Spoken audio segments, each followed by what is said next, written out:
Ladies and gentlemen, welcome to this episode of the Greatest Profession Podcast, a Meanderings episode. I'm your host, Matt Asciutto.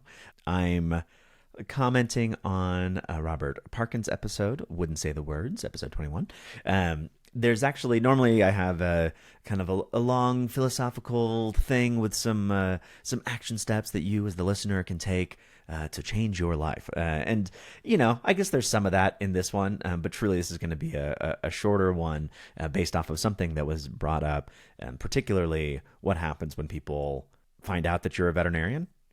Strangers out in the wild. So it reminds me, honestly, I remembered the first time I got on an elevator. I had literally just become a veterinarian. This was June of 2017, and we're in Champaign-Urbana.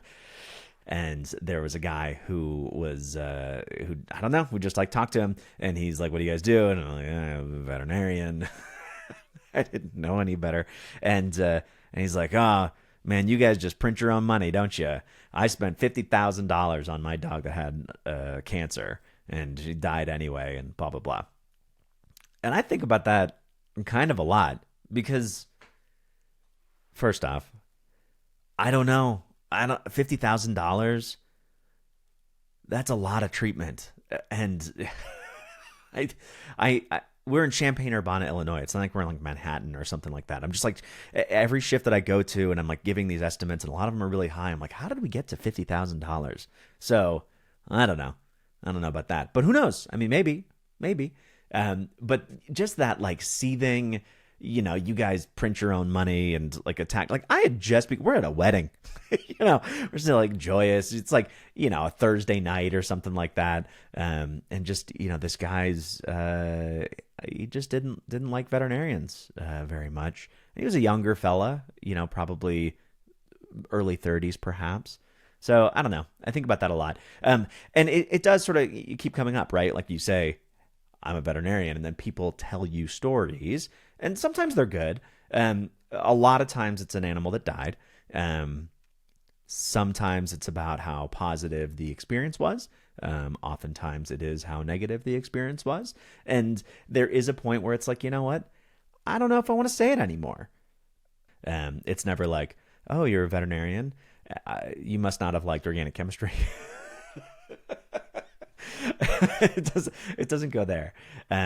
There's it's a cousin who was almost a veterinarian, but just didn't like science or something, or whatever. I mean, it's anyway. So there's all these experiences. So oftentimes, I will say, when I'm in an Uber or something, and someone asks, I usually say that I'm a consultant in the medical industry. And then if they ask further, I say the veterinary medical industry. And then if they ask further, I'm like, I go into hospitals and, help out with their day-to-day flow operations.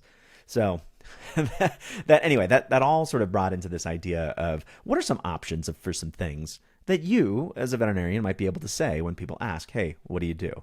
And that's the first one that I come up with. So you could say that you're a consultant, Hey, Dr. Asciutto, what the hell is this? I'm like, I have no idea. "Hey, thanks. Me neither. Thanks for the consult." It's like we've all been in that situation.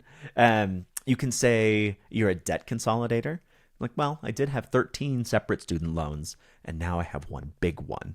So it's better and consolidated. You could say that you are a negotiator, as in, "Hey, Daisy, if you promise not to bite me with those rotten teeth of yours, I will let you keep a few during the next extraction."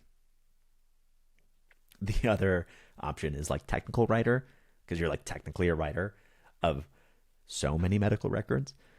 And then the last one, you can always say that you're an influencer, because, I mean, honestly, how many pictures of very gross veterinary things do you have on your phone? It's just like a wall. If you're anything like me, it's a scrolling wall of tissue and masses and lesions, and now babies. So you're basically you're doing it for the gram, really. So that's it. I just wanted to offer you just a couple of options, for things that you might be able to say when people ask you. Uh, with that, that's the episode today. Real short and to the point. There's some things for you. If you come up with more, let me know, and I'll I'll send them out into the community. Until then, may all of your conversations with strangers be pleasant and just small talk. Weather, donuts. Hey, that baseball game sure was pop fly. Wow, that's bad. All right. Have a good one, guys. Bye.